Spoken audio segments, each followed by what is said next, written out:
Hello everyone, my name is Dunamis with a 5, and I am here to show you how to use Tabletop Simulator to play Necromunda.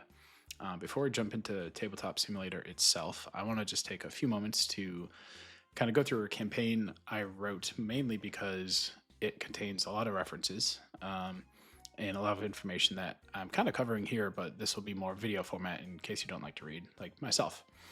So, you'll be able to find this online. I'll show you how. All these links and everything I'm going to talk about will be in the description below. But for the most part, I want to jump to the TTS setup as well as the house rules, maybe a little bit, and the resources. So first things first, TTS setup. So there are two mods you're really going to need, and then a zip file. These are mods that are under my name in Steam Workshop. So you'll be able to click these links. I'll also put them in the description below. And they bring you right to the two mods you need. The first is to get all the minis. The second is the quick setup. And we'll go through those in a minute. Thirdly is a zip file on my Google Drive of about 40 to 50 maps on Tabletop Simulator that I have found, edited, or kept as is that additive load into the quick setup file to get things going. Then there's some instructions here on kind of the next steps to inject minis if you're so interested, and we'll go through what that process looks like. As well as then just kind of a quick summary of pre-battle, post-battle sequence. I won't belabor too much of that here. You can see I put a lot of house rules and even thoughts of house rules, but I'll let you read through all that on your own. The other part I want to go through here quickly is the resources. So a lot of good information here. First is Yak Tribe. If you've played Necromunda, you've probably heard of Yak Tribe. Great resource for organizing your gang creation and campaign tracking. It's a little aged now, not a ton of updates happening, which is why my group and I have moved to MundaManager, the second one here. Can't say enough about these guys. I'm in the Discord server, and they are very responsive and have taken a lot of my ideas into consideration and keep things up to date, even as Games Workshop is releasing content. Third, another up-and-comer at the same time is Grinks. They also have a really modern look and feel to their gang creation and campaign tracking. I haven't used it too much myself. I've just seen in Reddit forums that it's really good for campaign tracking. MundaManager is really good at gang creation. So why don't you give each one a shot, make your own determination. Personally, I liked MundaManager and haven't really given Grinks a shot yet just because it's worked for me. A website that just kind of tells you all of the rules that are written in the books, except online. So yeah, enough said about that. And just a few other sources for, if you want a good tactic strategy or house rules, and then a whole bunch of YouTube references that I've just found over the past year and a half that have been fantastic for me in learning about Necromunda, gang guides, battle reports, just where to start. Any one of these will be great. I'll let you dive into each one, but yeah, so tried to put all these references in my campaign guide, which is called the Vault of Hive Perdition. You can find that published on Tabletop Campaign Repository. Thank you to these guys for picking up my campaign guide from one of the Discord servers and posting it. So yeah, it's online, it's available, kind of cool. Feel free to download it. Any questions, reach out to me if you want. We'll quickly jump into MundaManager itself. I'm a Delac player, at least currently. And so I have a Delac gang here, and this is the one that's going to be kicking off in our campaign, the Vault of High Perdition. The reason I want to show you guys this is this will come up later. You need to take screenshots of each card here to upload into Tabletop Simulator. So what I like to do, so I change it to small, which it was already on. I increase to about 170 zoom right here. That gets you basically the most resolution, I think, in a quick screenshot. And I'll hit the print screen button. I'll come down, drag, drop. I'm not actually going to do it now, but you can kind of see what I would do. And I'll save that image to my desktop. Then I go to post images, this site, free. I will choose the image, have it upload, and that brings me to basically a direct link page, which you can see Master of Puppets was my leader here. and copy this link. I'm showing you a lot of pre-work, but this is just to get your feet wet. The folks in my campaign, I did this for them just to save time. I saved all these links. I put them in a Google workbook, Excel file, whatever the Google version is, Sheets, I guess, and just kind of organized them here. And so you can see just rough file of organization. The gallery, leader. Here's me, Penumbral Theater, Master of Puppets. Bam. This link will come back up in a minute, but I'm just kind of showing you all the pre-work before we get started in TTS itself. So that's how, at least how I do it. There's probably a more efficient way or a cleaner way to capture a screenshot of each individual card, uploading it to post images, saving it in a sheet just so you can kind of batch upload later. You'll see what that looks like. All right, so without further ado, let's jump into Tabletop Simulator. So this is the loading screen. I probably should have said the annoying music you've been hearing this whole time is because of Tabletop Simulator. This is the loading screen. So I'm going to create a game, just be myself for now. Go to the workshops. You're seeing my organization or my OCD in action here. A few different mods I've got organized here, but the main ones you'll want are under the minis. At least that's my folder structure. And this mod is the one I was talking about, Necromunda Minis. This is one I've uploaded. So I'll go ahead and pick it.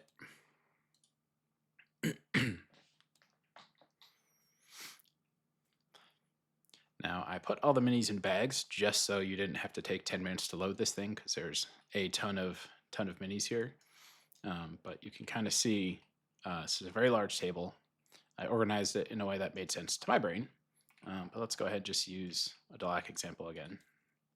You hit the place button, that puts all the minis out. You hit the recall button, places the minis that are associated with that bag back in. Very simple script I wrote just to help try to organize without having to do this, pick up, drag, drop, all that nonsense. Guys going into the wrong bag, stuff like that. Excuse me. So let's go ahead and just pick someone who looks leader-ish here.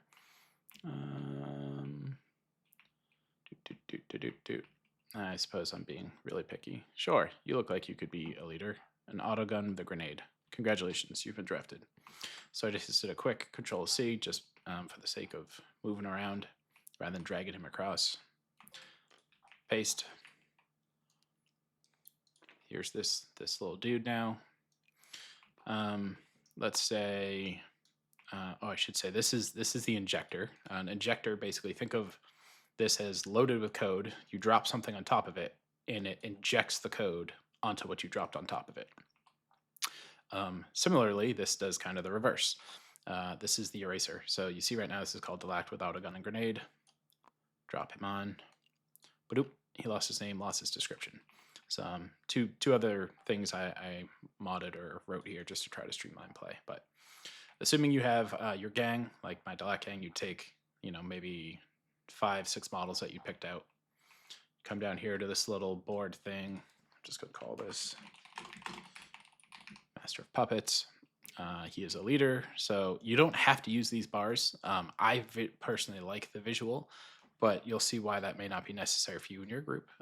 You can use either the bars for like health and toughness, or you can just use tokens.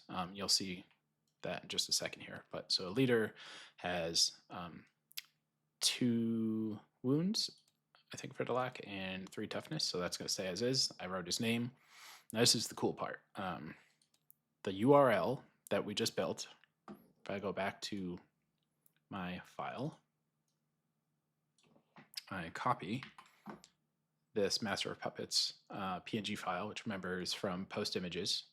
And Post Images got it because we took a screenshot from MundaManager. I paste that in. Oh, well, if you paste correctly, not like I did, you can see I pasted it literally in the middle of click here. That looks right now. Badoop. Drop them in. Give it a second. Badoop. All right. Now your mini is injected. So you now see it has 2 for 2 in health, 3 out of 3 toughness. I shouldn't say health. Wounds. His name is floating above it. And the part I can't show you quite yet, but we'll see it in just a second, is he's actually injected. If you see his description, there it is. description pops up after a second, is that same link. So now I'm going to save this mini. You know what? Root folder's fine. Save the mini. Great. You would do this, repeat this like 5, 6, 7, 8 times, however many gangers you have. Hopefully you have at least 7. Less than that, you're playing with fire. Save this mini. Go to Necromunda. Now we're going to go to my other mod, the Necromunda Quick Setup. Load. Give this a second.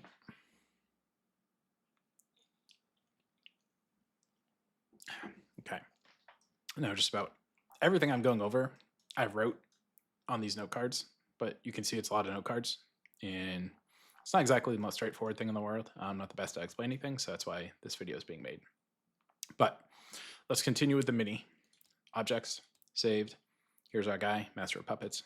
Congratulations, here you come. And this is the magic sauce here. One of the toughest parts I find in trying to play tabletop games in Tabletop Simulator is just the tracking of stuff. So this 2 buttons up here, one says Ready All Fighters, the other says Fighter Card PIP. You'll click Fighter Card PIP.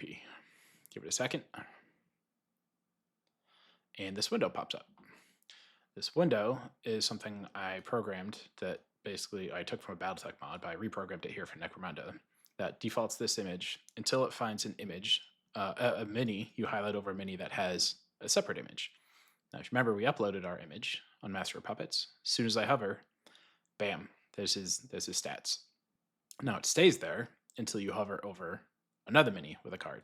I should have done 2 to show that, but I think you get the idea. Where I'm over Master of Puppets, it shows his card. If I hover over someone else, it shows their card. It stays on them until I switch units.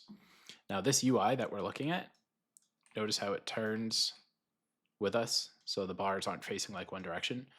This UI is built per player. So currently I'm the white player. This will always face white as long as I'm the white player. If I change and say teal, sure, great. Now I have a teal UI, and notice this setup over here now. If I go back to white, okay, maybe not white. I don't know where I put the white button. That's kind of funny. Well, you get the idea. I can turn it on and back off, but that's the part that I think is really cool to speed up play when you're playing the game. Just see what this guy has. Oh yeah, he's got a shotgun. That's right, his executioner. Can see the distances, everything like that. Great, cool. But what about tokens? Tokens can be a pain to play with. So you'll see over here, there's a lot of them. Now, granted, I have some redundancy here, and you'll see why in a second. But building in all these tokens is kind of needed to play the game. So yeah, you could be like, all right, well, I have a fighter who's ready. I'm going to drag out this token, drop it there, put it next to him, copy it, and repeat. Not terrible, but I built this UI to also show tokens on top of the minis. And you can see over here on the right-hand side is a numpad mapping. So if I just hover over the mini, press number 1, bam, 2, 3, you'll see they're just kind of going right in line with the different injuries here. Now, some of them can be stackable, right? So wound and flesh wounds. If I hit 5 and 6, okay, there we go. If I hit him again, bam, new icons. Now, this is why you may not want to use the bars. All depends on what you and your group's preference is. If you have these tokens, you may not need, you don't need the bars. So if you have the bars, you may not need the tokens. Personally, I've been doing both, and I'm sure at some point I will drop one of them. I just don't know which. Regarding the UI itself now, to remove things, just click them. So things that stack go down by 1. Things that don't stack, they just go away. So we're back to a clean interface. 2 ways of interacting with the bars now. First, see this space in here? I'm not clicking on the number, I'm in the space. Brings up a plus and minus. Now you're already maxed out, so you can't go up, but you can go down. So very straightforward. The main UI, however, is if you click on the number itself. Oop. So these are 2 different buttons. And there's a lot of things you can do here.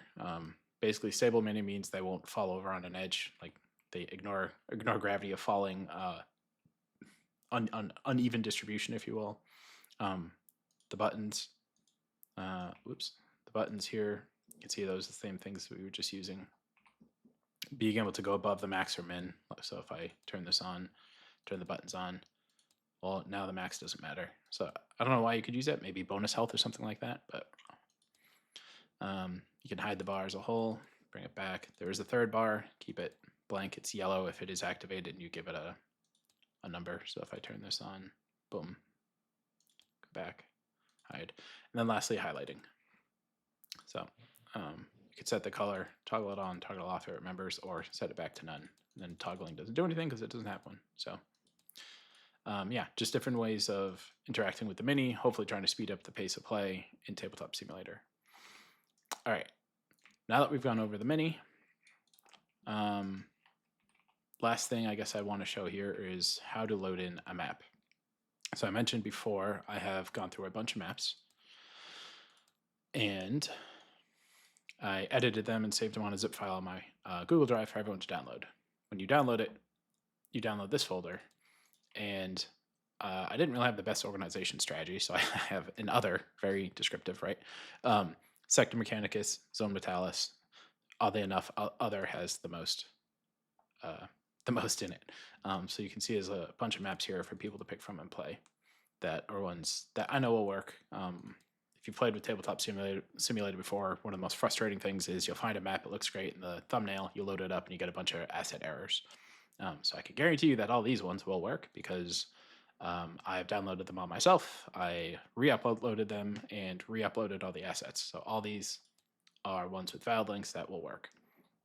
In the center of this map, see right there, that little hidden thing, map anchor, that is something I added that no matter what map you import, resets the global XY coordinates of 0, 0. So it centers to the map anchor.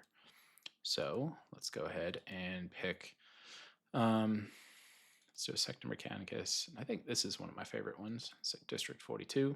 Make sure you click Additive Load. If you just click it, it just loads this by itself, and you see there's nothing else in there. So when you do Additive Load, it's gonna buffer and sputter for a minute, but that loads right in the middle. Actually, that wasn't too bad. That was pretty quick. Whoops. And this map is now centered on that anchor that we kind of hid in the middle of the map here.